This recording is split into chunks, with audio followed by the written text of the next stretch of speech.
Ladies and gentlemen, thank you so much for being at XKO 38.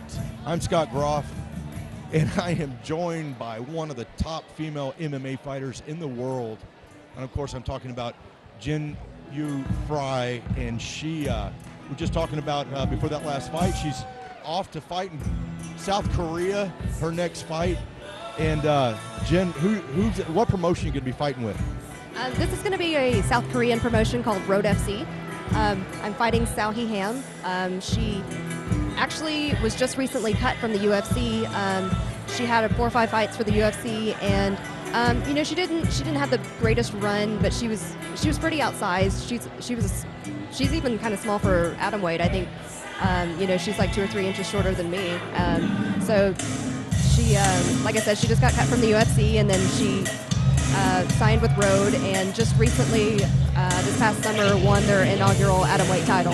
So I'll actually be her first title defense. Making her way to the cage. Jen, I know you'll have Taylor not just techniques where you've made a huge impression on MMA and all the fighters and are looked up to, but I know our country will be rooting for you as you go to take that title and bring that belt home from Korea.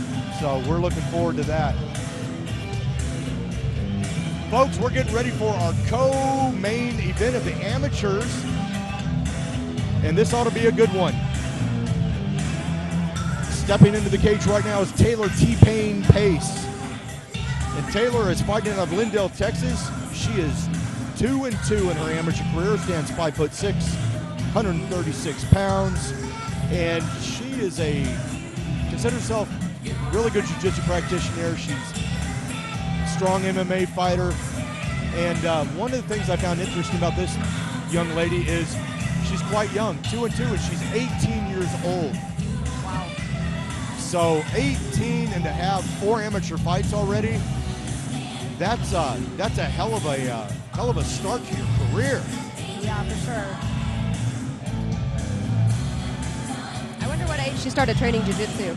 That's a good question. That's a real good question, Jen. She trains out of Precision Jiu-Jitsu in Lindale, Texas. Taylor will be in the black trunks this evening, in the black top, black hair, and the black gloves. Making her way to the cage, the Punisher from Paris, Deborah Kouzmin. Her opponent, a very similar record, 2 wins, 1 loss, standing 5'3", weighs in at 135 pounds. She's with Moeller MMA, also trains at Fortis MMA, and that is Deborah Punisher from Paris, Kouzmin. Punisher from Paris. Yeah, I'm actually pretty familiar with Deborah. She and I have trained quite a bit in the past together. She's got pretty legit boxing. She's got great wrestling too. She just recently started wrestling with like one of the local community colleges, and coming out of Moeller, she's going to have, you know, a good jiu-jitsu foundation as well. So she's a pretty well-rounded fighter. I'm excited to see if she's able to, kind of like in the previous fight, overcome the height difference and the range that the other girl poses. Jen, you've trained with her. I didn't want to punish her last name, and she calls herself the Punisher from Paris. How do you pronounce her last name? I think it's Kouzmin. Okay, Kouzmin. All right. I hate to do. She's fought for XKO before. Won here at XKO. She's a very talented young lady, very dynamic. Last time she never went to the ground. She ended it standing up. So we've yet to really see her ground game. But Jen, if she's training with you, you're the gospel where this comes in. And I tell you, this ought to be a really interesting fight. 2-2 versus 2-1. Again, Taylor will be in the black. Her opponent Deborah will be in the red trunks with the black and red Punisher shirt. Ladies and gentlemen, this is our co-main event of the evening. This fight is being brought to you by Lone Star Beer, the official beer of Texas. Ladies and gentlemen, this fight is scheduled for 3 3-minute rounds in the XKO Bantamweight division. Introducing first, fighting out of the Young Ideas blue corner, trained in Jiu-Jitsu and MMA. She stands 5 feet 6 inches tall, weighing in 136 pounds, bringing to the cage 2 victories, 2 defeats, representing Precision Jiu-Jitsu, fighting out of Lindale, Texas, Taylor T. Pace.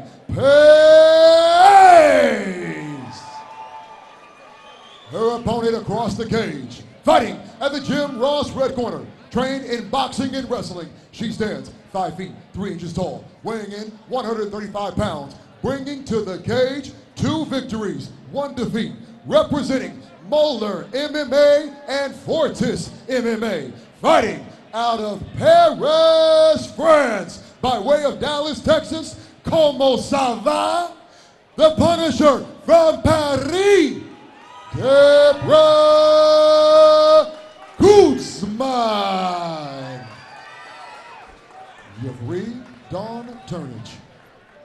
All right, ladies, as you receive rules for your step in the cage tonight, there's 3 more things you must do for me. Just fight when I say fight, stop when I say stop. Most importantly, intelligent, defend yourself at all times. Touch gloves now, back up and left. Deborah giving over 3 inches of height to Taylor. And which instinctively I want to find out, you know, will Taylor use the range or will she let Deborah get in on her right away? That's always fascinating, Jen, to see if people that are taller can use their reach.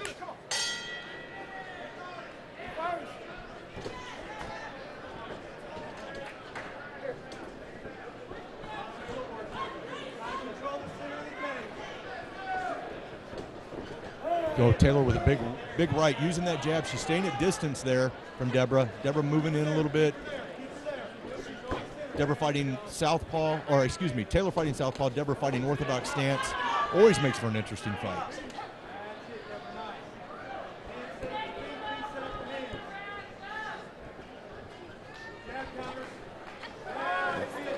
Wow. 2 big rights by Deborah. Looked like she might have bloodied the nose a little bit of Taylor.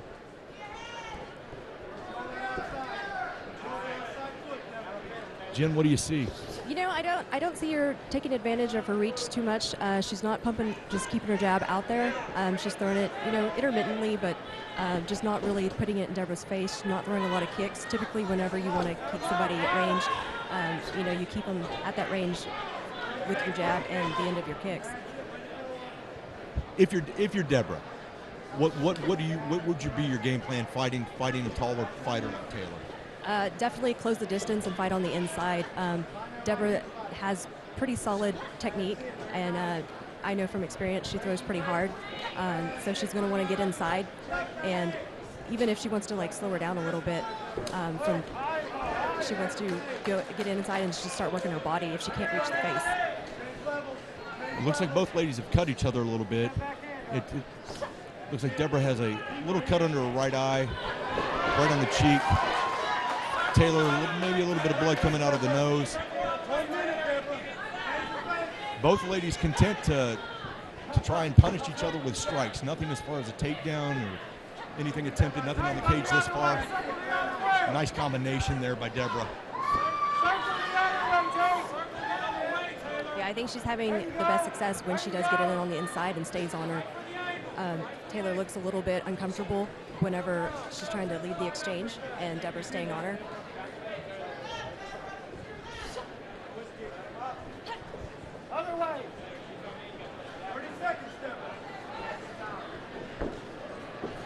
I tell you from experience, if you're fighting as a southpaw, your biggest fear is that right hand of the person fighting out that orthodox stance. And Deborah a couple times has cocked that back. And I tell you, she lets that thing go. There you go. She's going to have some success 3-4 times with it. Let's call that 5 times with it. 10 seconds left in the round. Boy, she is finding. Oh, and that's it. She's dropped her. Game over. She found the right hand. Yeah, she wasn't wasting any time when she heard that 10-second bell. No, she wasn't. Very good call. I tell you. Was that like 1 or 2 seconds left in the round? Yeah, just like I said, 1 or 2 seconds left in the round. Taylor, you know, I think she was definitely dizzy. Definitely hurt a little bit. And I love that Deborah, you know, has that killer instinct. She knew she had her hurt. And she came in and, wow, found a home for the right hand. Yeah, Yeah, definitely. It was super impressive.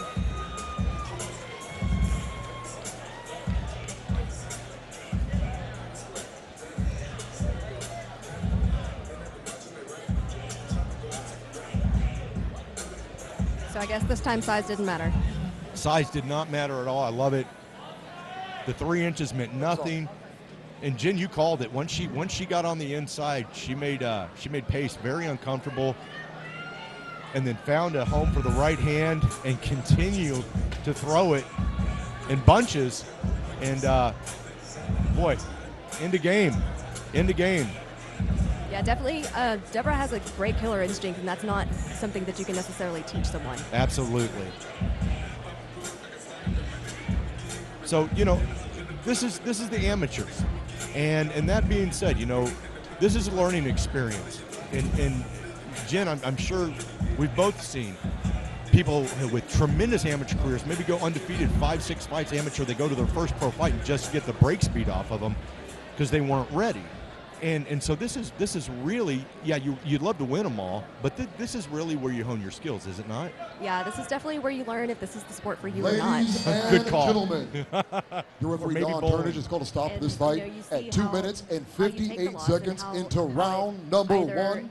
you know, Your it inspires you to winner work harder, by motivates you to work harder, or maybe TKO, you decide that Deborah, this is exactly where you the need to be. Punisher from Paris, Kouzmin. Well, Deborah, with a well-won victory, will go to 2-2.